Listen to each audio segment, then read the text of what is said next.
The first time I saw the ring, it wasn't on my finger. It was hers.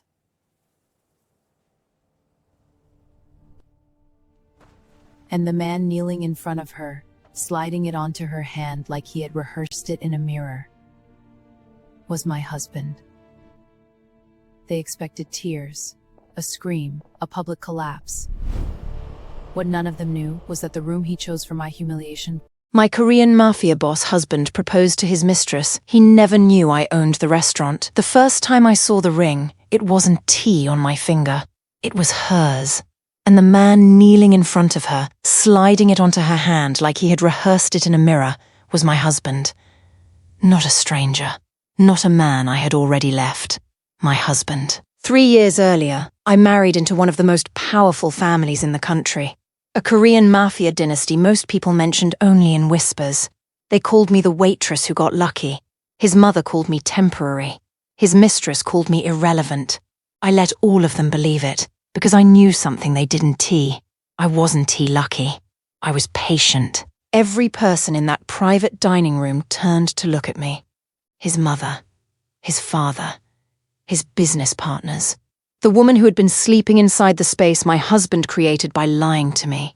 They expected tears, a scream, a public collapse they could later reduce to gossip. What none of them knew, not even my husband, was that the marble beneath his knees, the chandelier above his head, and the room he chose for my humiliation belonged to me. And the restaurant was only the first thing I owned that his family needed.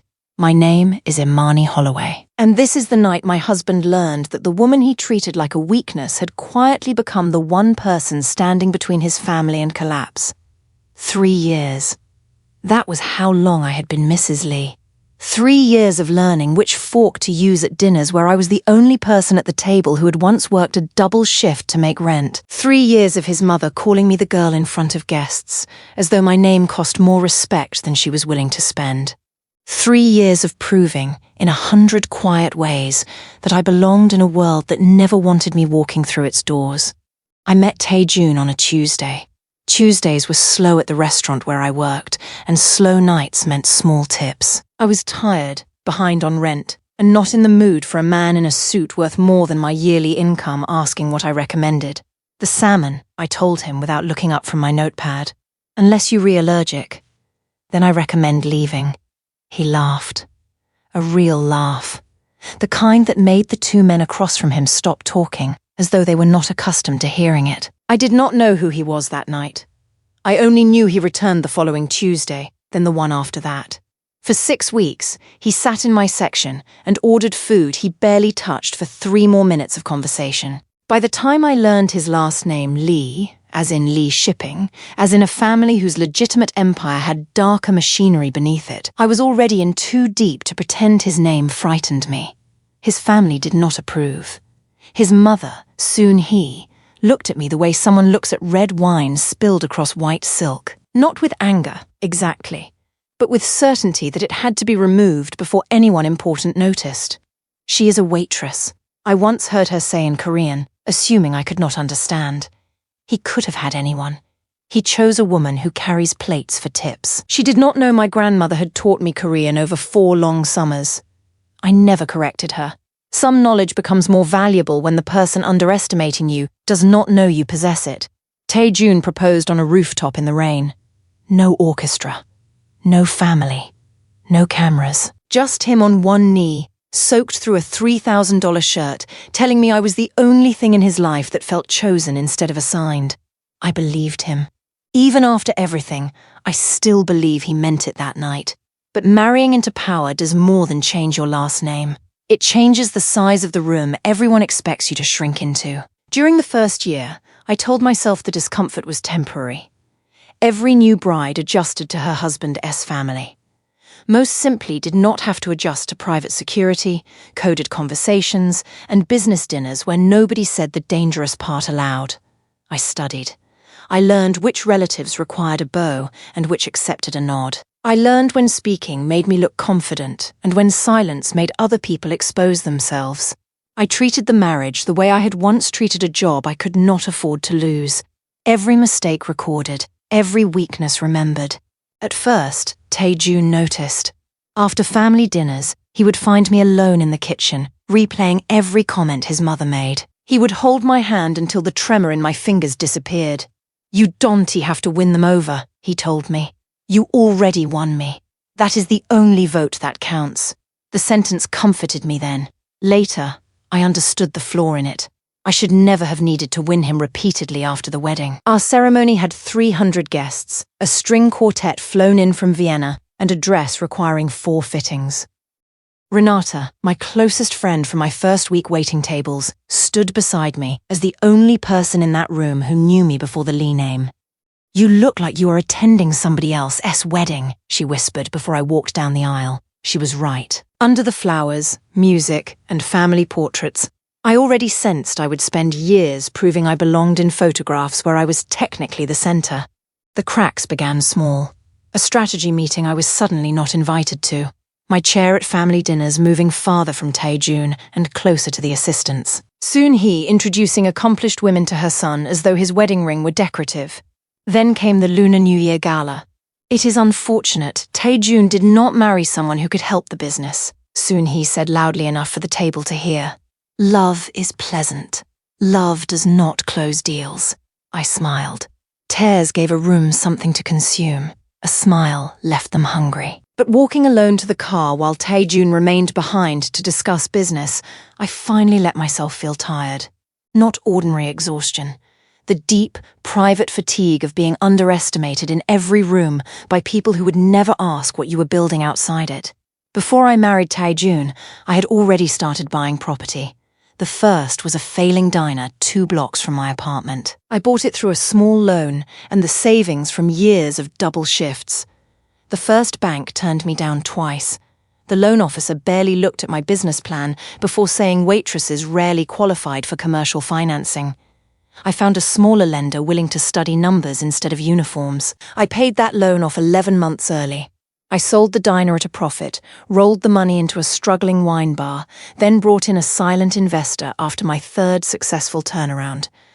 Under a holding company carrying my maiden name, Holloway Hospitality Group, I built a portfolio 1 distressed property at a time.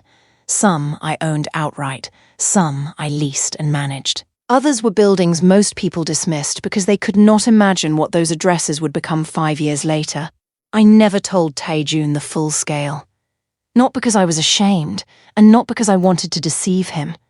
I told him I was working on property deals. He never asked for details. He heard small hospitality projects and filed that information beside charity lunches and hobbies. He spent years asking how his mother had treated me at dinner. He never once asked what I did with my days. For the first time in my life, I had something entirely mine, not inherited, married into, or handed over by a powerful family. It was earned. I protected it from people who had made clear that anything I brought to their table would become theirs before dessert. The distance in our marriage began around the same time Tae-jun started mentioning Yoona Cho. At first, it was casual. The Cho family may invest in the East Route. Yoona understands the Singapore partners. Yoona will attend the foundation gala. Her name appeared so often that its presence became a silence of its own. Then came the floral perfume beneath his usual cologne. Phone calls taken in hallways. Saturday afternoons supposedly spent with his father, followed by calls from his father asking where he was.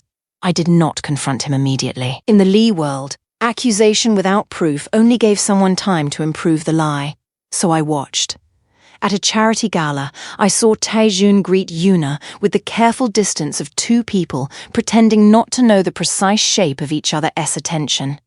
Yoona was polished, beautiful, fluent in 3 languages, and exactly the sort of woman Soon Hee introduced with pride. When Tae-jun stepped away, Yoona approached me near the balcony. "You are very composed," she said. "So are you." She smiled into her champagne. Composure is useful when a situation is temporary. Her eyes dropped deliberately to my wedding ring. That was not the comment of a woman who did not know. That night, Renata pulled me aside.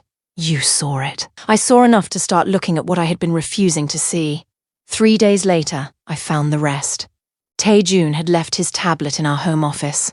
The screen lit while I stood beside it, displaying 2 message previews from Yoona. Tuesday was always ours.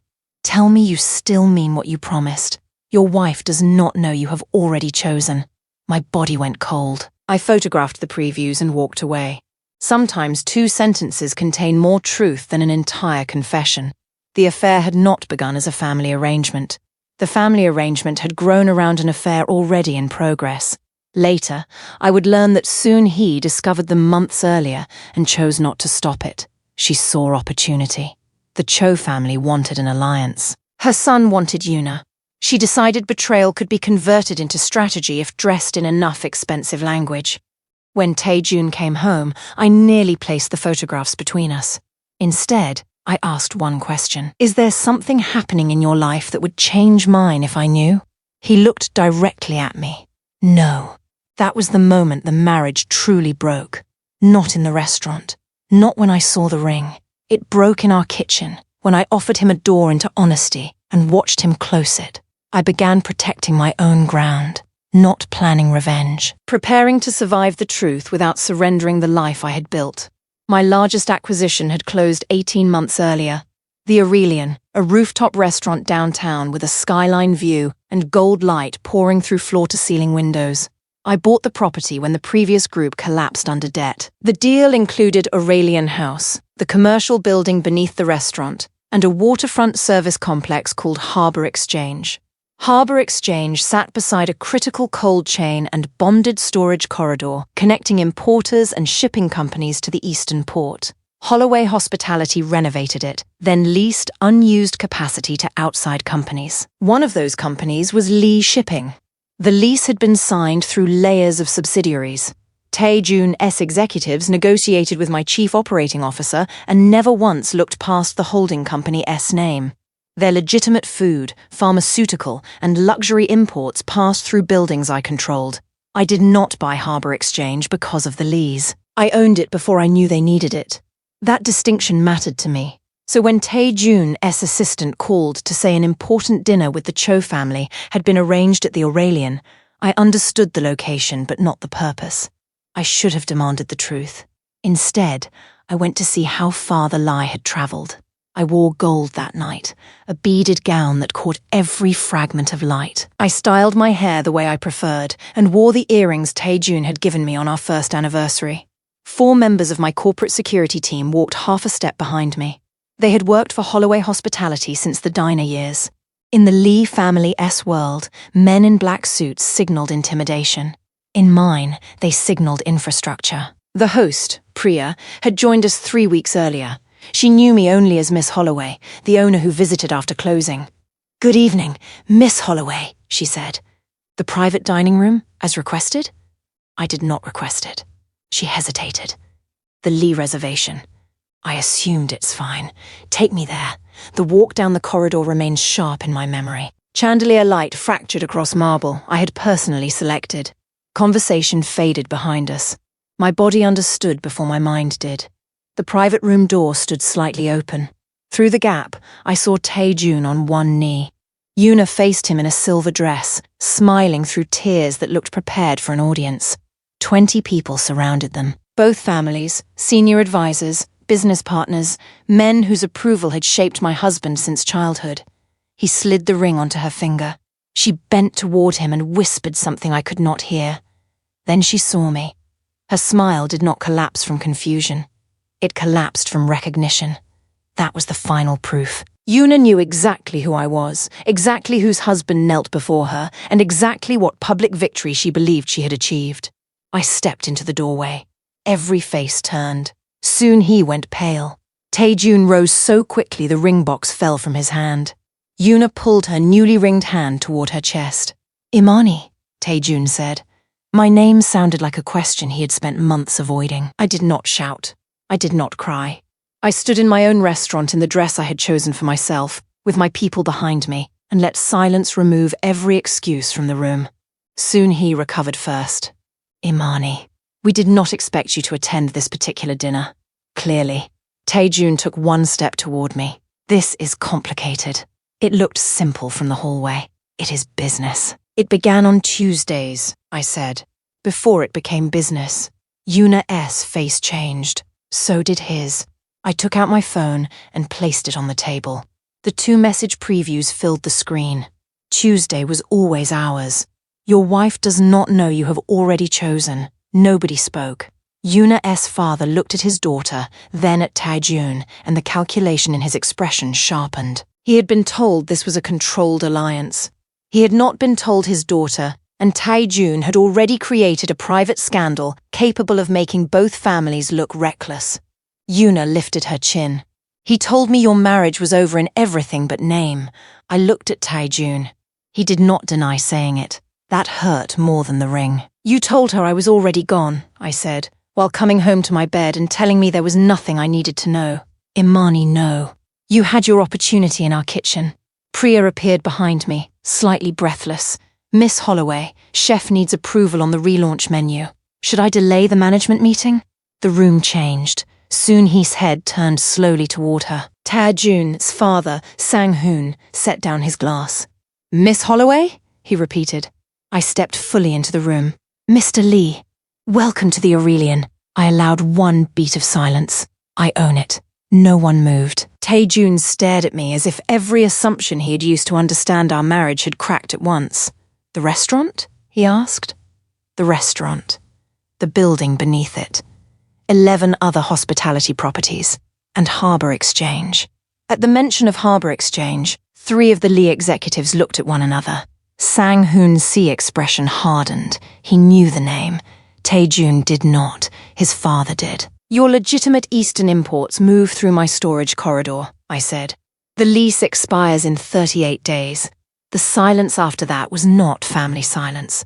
It was corporate fear. The restaurant was humiliation. Harbour Exchange was survival. Sang-hoon stood. You concealed a material conflict. I signed nothing on behalf of Lee Shipping. Your executives leased space from an independently owned company after full due diligence. The only thing they failed to investigate was the woman their heir went home to every night. Yuna's father removed his daughter's hand from the table as if the ring had become evidence. Taejun, Sang-hoon said quietly, explain how your wife owns the infrastructure supporting our clean operations and you did not know. Taejun looked at me. There was no answer that did not condemn him. He did not know because he had stopped being curious about me. He had reduced my life to the version that made him comfortable. The grateful wife, the former waitress, the woman who needed protection but possessed no leverage of her own. Yuna's father rose. This proposal is suspended. Yuna turned on him. Father, you allowed us to enter a negotiation built on lies. She looked at Taejun, expecting him to defend her. He did not. For the first time that night, I saw fear beneath his shock. Not fear of losing the Cho alliance. Fear of finally understanding what he had done to me. He reached for my hand. I stepped away before he touched it. Do not confuse my restraint with permission. Then I turned to Priya. Comp the dinner.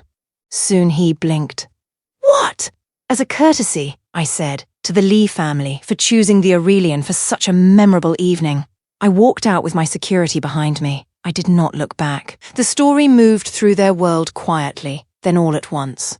Within a week, photographs reached the board, and partners questioned whether Taejun could be trusted with confidential negotiations when he could not manage truth inside his marriage. The Cho alliance collapsed.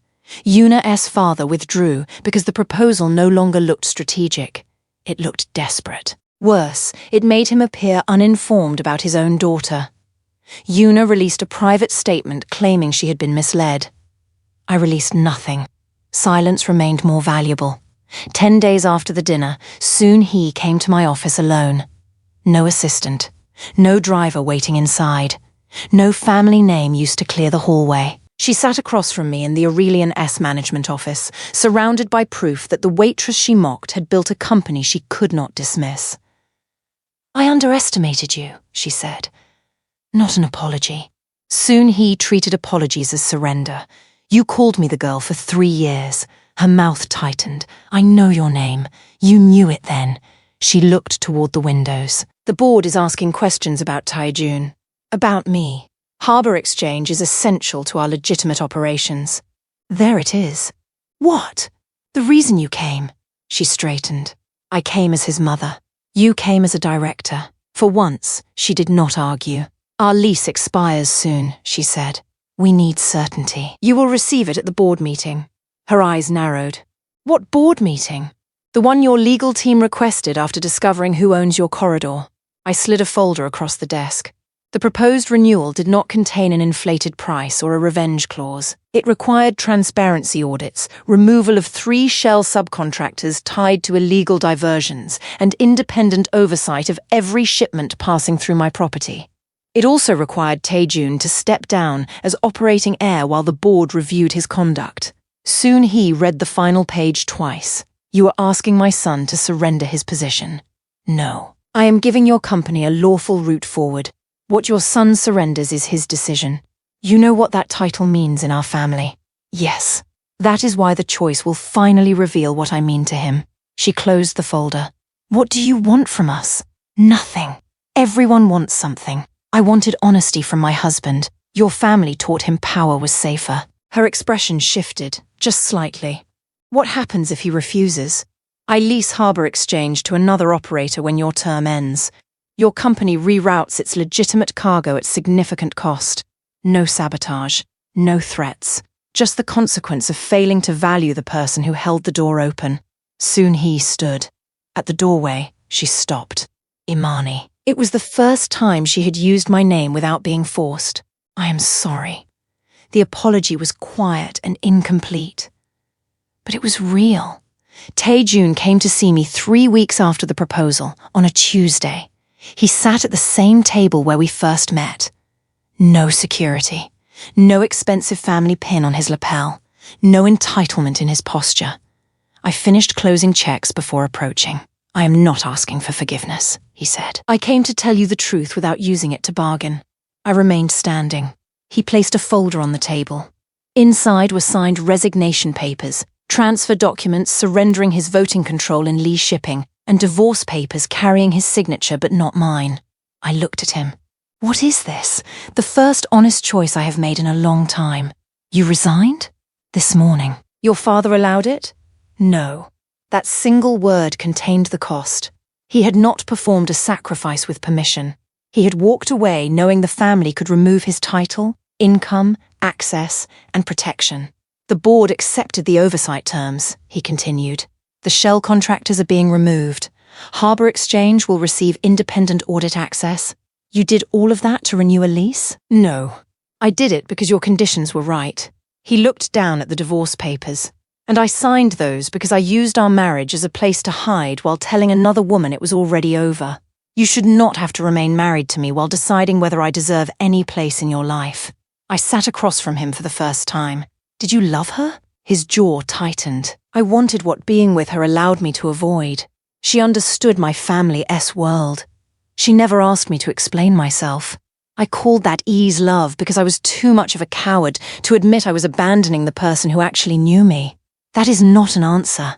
Yes, he said. I believed I loved her, and I betrayed you before anyone ordered me to propose. My father turned my affair into an alliance, but the affair was mine. There it was. No pressure offered as absolution. No family strategy placed between him and responsibility.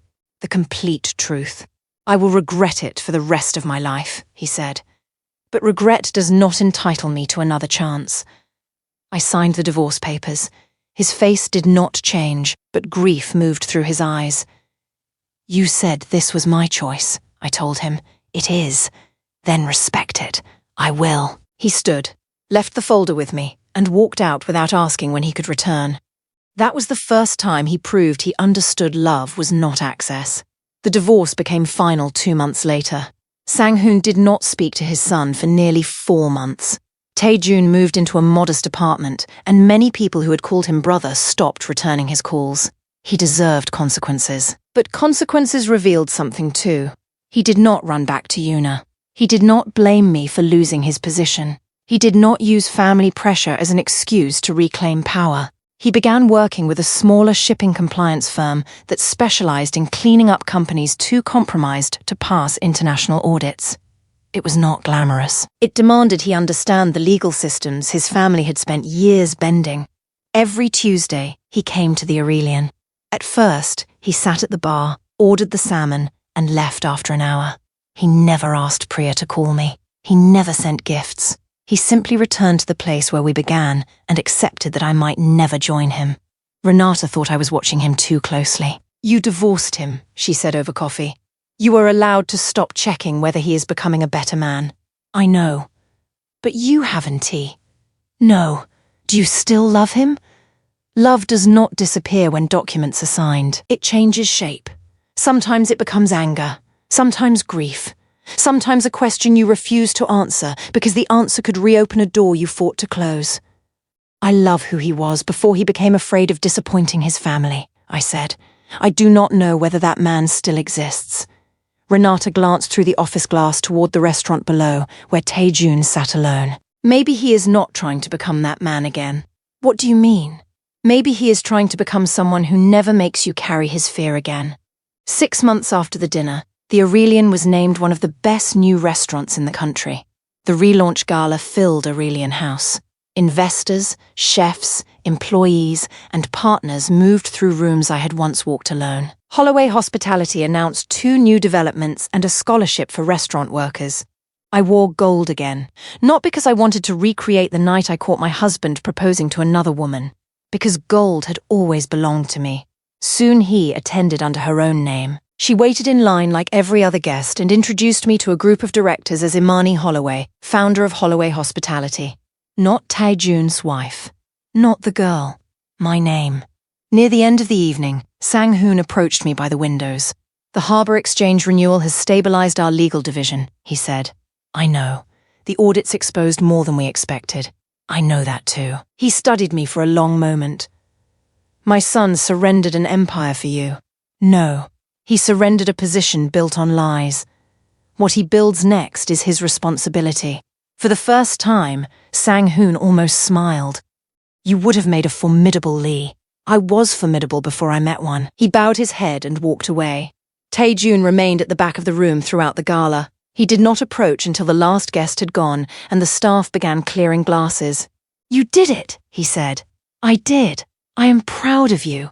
Months earlier, I might have heard ownership inside those words. That night, I heard recognition. We stood beside the table where he had waited every Tuesday. "I have something to ask," he said. My body tensed, he noticed. "There is no ring." I looked at his empty hands. "I am not asking you to marry me. I have not earned the right to ask." "What do you want?" "Dinner. One dinner where I tell you what my life is now, and you decide whether you want to hear it. If the answer is no, I will still be grateful you listened this long." I studied him. This was not the heir to Lee Shipping offering me a place in his world. This was a man standing inside mine, asking permission to remain for one meal. "One dinner," I said. He exhaled. "And you are ordering the salmon." For the first time in months, I laughed. Not because everything was repaired, because nothing was being pretended. We did not remarry quickly or erase what happened. Tae-jun spent 5 more months earning trust through ordinary choices no audience would applaud. He testified during the internal compliance review, even when it exposed decisions made by people he loved. He helped restructure the clean division without reclaiming voting power. When soon he slipped and called me his wife at a dinner, he corrected her gently. "Imani is here because she chose to be." He never again described my presence as something he possessed. 11 months after our divorce, he asked me to meet him on the rooftop where he first proposed. It was raining. Of course it was. He wore a simple, dark coat instead of a suit designed to announce power. There were no guards, cameras, or family witnesses. He did not kneel immediately. "I once told you that you were the only thing in my life that felt chosen," he said. "Then I treated you like your choice did not matter." Rain gathered along his lashes. "I cannot undo that. I can only build a life in which I never repeat it." Then he knelt. The ring was not larger than the first one.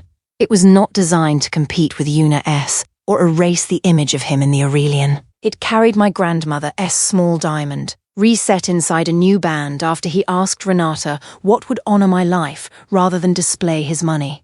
"Imani Holloway," he said, using the name I had reclaimed. "Will you allow me to keep earning a place beside you?" Not above me. Not in front of me. Beside me. I did not answer immediately.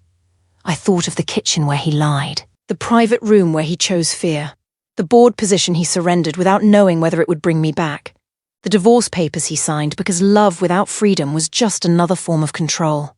Then I thought of every Tuesday he sat alone without demanding access. Yes, I said, but we build it differently. We build it your way. Our way, I corrected. He smiled. Our way. We married again 3 months later at the Aurelian before 30 people. No political partners. No alliance. No family spectacle.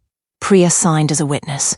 Renata stood beside me. Soon he cried quietly and pretended she had something in her eye. Sang-hoon arrived without an entourage. Tae-jun waited beneath the chandelier where I had once watched him place a ring on another woman's hand. This time, before he touched mine, he asked, "Are you certain?" I looked around the room I owned, at the company I had built, at the man who had finally learned that loving me did not mean absorbing me into his empire. I am.